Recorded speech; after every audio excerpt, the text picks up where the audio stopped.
मेरे प्यारे देशवासियों, हमारे संविधान को 75 वर्ष हो रहे हैं। भारत के संविधान के 75 वर्ष की यात्रा देश को एक बनाना, देश को श्रेष्ठ बनाने में बहुत बड़ी भूमिका रही है। भारत के लोकतंत्र को मजबूती देने में हमारे देश के संविधान की बहुत बड़ी भूमिका रही। हमारे देश के दलित, पीड़ित, शोषित, वंचित को सुरक्षा देने का बहुत बड़ा काम हमारे संविधान ने किया है। अब जब संविधान के 75 वर्ष हम मनाने जा रहे हैं, तब हम देशवासियों ने संविधान में निर्दिष्ट कर्तव्य के भाव पर बल देना बहुत जरूरी है। और जब मैं कर्तव्य की बात करता हूं, तब मैं सिर्फ नागरिकों पर बोझ बनाना नहीं चाहता। कर्तव्य केंद्र सरकार के भी है, कर्तव्य केंद्र सरकार के हर मुलाजिम के भी है, कर्तव्य राज्य सरकारों के भी है, राज्य सरकार के हर मुलाजिम के हैं, कर्तव्य हर स्थानीय स्वराज संस्था के हैं, चाहे पंचायत हो, नगर पालिका हो, महानगर पालिका हो, तहसील हो, जिला हो, हर किसी के कर्तव्य है। लेकिन साथ साथ 140 करोड़ देशवासियों की कर्तव्य है।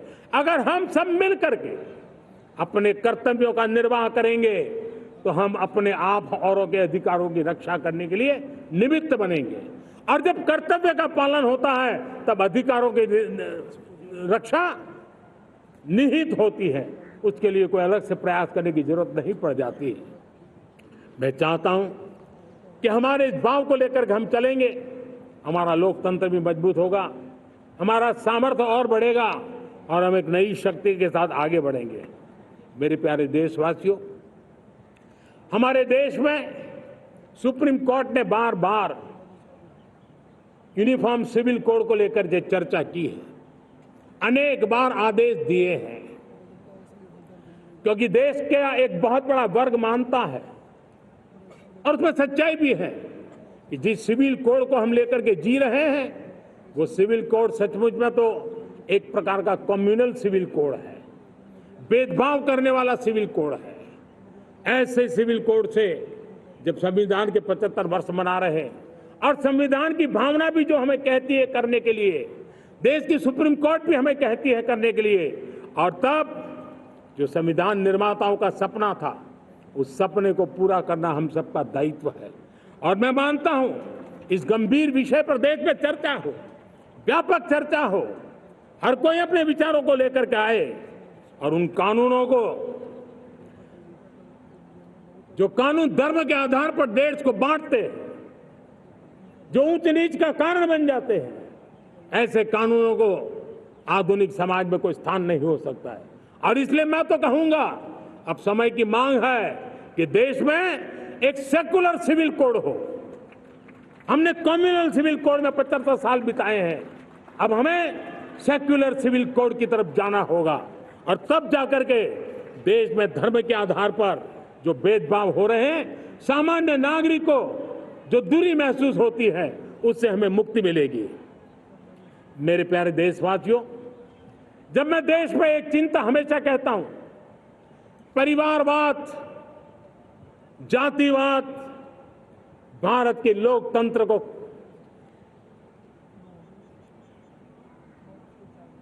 बहुत नुकसान कर रहा है। देश को, लोक राजनीति को हमें परिवारवाद और जातिवाद से मुक्ति दिलानी होगी। आज मैं देख रहा हूं मेरे सामने जो नौजवान है, उसमें लिखा हुआ है माय भारत, जिस संगठन का नाम है उसकी चर्चा लिखी है, यहाँ बहुत बढ़िया तरीके से लिखा हुआ है। माय भारत के अनेक मिशन है। एक मिशन ये भी है कि हम जल्द से जल्द देश में राजनीतिक जीवन में जनप्रतिनिधि के रूप में 1 लाख ऐसे नौजवानों को आगे लाना चाहते हैं। शुरुआत में 1 लाख नौजवानों को आगे लाना चाहते हैं, जिनके परिवार में किसी का भी कोई राजनीतिक बैकग्राउंड न हो, जिसके माता पिता, भाई बहन, चाचा, मामा, मामी कभी भी राजनीति में नहीं रहे, किसी भी पीढ़ी में नहीं रहे, ऐसे होनहार नौजवानों को फ्रेश ब्लड 1 लाख, चाहे वो पंचायत में आए, चाहे नगर पालिका में आए, चाहे जिला परिषदों में आए, चाहे विधानसभा में आए, लोकसभा में आए, 1 लाख नए नौजवान, कोई भी प्रकार का पूर्व का राजनीतिक इतिहास उनके परिवार का ना हो, ऐसे फ्रेश लोग राजनीति में आए ताकि जातिवाद से मुक्ति मिले, परिवारवाद से मुक्ति मिले, लोकतंत्र को समृद्धि मिले। और जरूरी नहीं है कि एक दल में जाए, उनको जो पसंद हो उस दल में जाए, उस दल में जाकर के वो जनप्रतिनिधि बन करके आगे आए। देश तय करके चले कि आने वाले दिनों में 1 लाख ऐसे नौजवान जो परिवार राजनीति से दूर दूर का संबंध नहीं है, ऐसे फ्रेश ब्लड आएंगे तो सोच भी नहीं आएगी, सामर्थ्य भी नहीं आएगा, लोकतंत्र समृद्ध होगा। और इसलिए हमें इस दिशा में आगे होना है। और मैं चाहूंगा कि देश ने बार बार चुनाव इस देश की प्रगति में रुकावट बन रहे हैं, गतिरोध पैदा कर रहे हैं। आज कोई भी योजना को चुनाव के साथ जोड़ देना आसान हो गया है, क्योंकि हर 3 महीने 6 महीने कहीं न कहीं चुनाव चल रहा है। कोई भी योजना जाहिर करोगे आप तो मीडिया में देखेंगे, चुनाव आया तो फलाना हो गया, चुनाव आया तो फलाना हो गया। हर काम को चुनाव के रंग से रंग दिया गया है। और इसलिए देश में व्यापक चर्चा हुई है, सभी राजनीतिक दलों ने अपने विचार रखे हैं। एक कमेटी ने बहुत बढ़िया अपना रिपोर्ट तैयार किया है। 1 नेशन 1 इलेक्शन के लिए देश को आगे आना होगा। मैं लाल किले से तिरंगे की साक्षी में देश के राजनीतिक दलों से आग्रह करता हूं, देश के संविधान को समझने वाले लोगों से आग्रह करता हूं कि भारत की प्रगति के लिए, भारत के संसाधनों का सर्वाधिक उपयोग जन सामान्य के लिए हो, उसके लिए 1 नेशन 1 इलेक्शन के सपने को साकार करने के लिए हमें आगे आना चाहिए। मेरे प्यारे देशवासियों, भारत का स्वर्णिम कालखंड है। 2047 विकसित भारत, ये हमारी प्रतीक्षा कर रहा है। बाधाएं, रुकावटें, चुनौतियां, उसको परास्त करके एक दृढ़ संकल्प के साथ ये देश चलने के लिए प्रतिबद्ध है। और साथियों, मैं साफ देख रहा हूं, मेरे विचारों में कोई झिझक नहीं है, मेरे सपनों के सामने कोई पर्दा नहीं है।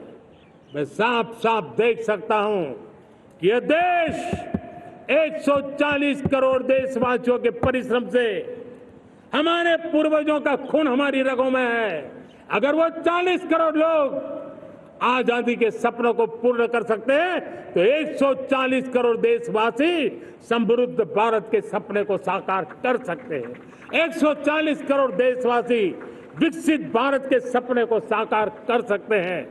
और मैंने पहले भी कहा था कि मेरे तीसरे टर्म में देश तीसरी इकोनॉमी तो बनेगा ही, लेकिन मैं 3 गुना काम करूंगा, 3 गुना तेज गति से काम करूंगा, 3 गुना व्यापकता से काम करूंगा, ताकि देश के लिए जो सपने हैं वो बहुत निकट में पूरे हो। मेरा हर पल देश के लिए है, मेरा हर क्षण देश के लिए है, मेरा कण कण सिर्फ और सिर्फ मां भारती के लिए है। और इसलिए 24/7 और 2047 इस प्रतिबद्धता के साथ आइए, मैं देशवासियों का आह्वान करता हूं, हमारे पूर्वजों ने जो सपने देखे थे उन सपनों को हम संकल्प बनाए, अपने सपनों को जोड़े, अपने पुरुषार्थ को जोड़े और 21वीं सदी जो भारत की सदी है उस सदी में स्वर्णिम भारत बना के रहें, उसी सदी में हम विकसित भारत बना के रहें और उन सपनों को पूरा करते हुए आगे बढ़े। और स्वतंत्र भारत 75 साल की यात्रा के बाद एक नए मुकाम पर बढ़ रहा है, तब हम कोई कोर कसर न छोड़े। और मैं आपको विश्वास दिलाता हूं, आपने मुझे जो दायित्व दिया है मैं कोई कोर कसर नहीं छोड़ूंगा। मैं मेहनत में कभी पीछे नहीं रहूंगा। मैं साहस में कभी कतराता नहीं हूं। मैं चुनौतियों से कभी टकराते से डरता नहीं हूं। क्यों? क्योंकि मैं आपके लिए जीता हूं। मैं आपके भविष्य के लिए जीता हूं। मैं आप भारत माता के उज्जवल भविष्य के लिए जी रहा हूं और उस सपनों को पूरा करने के लिए आज राष्ट्र ध्वज के छाया में, तिरंगे की छाया में दृढ़ संकल्प के साथ हम आगे बढ़े। इसी के साथ मेरे साथ बोलिए, भारत माता की, भारत माता की, भारत माता की, वंदे वंदे वंदे वंदे। जय हिंद, जय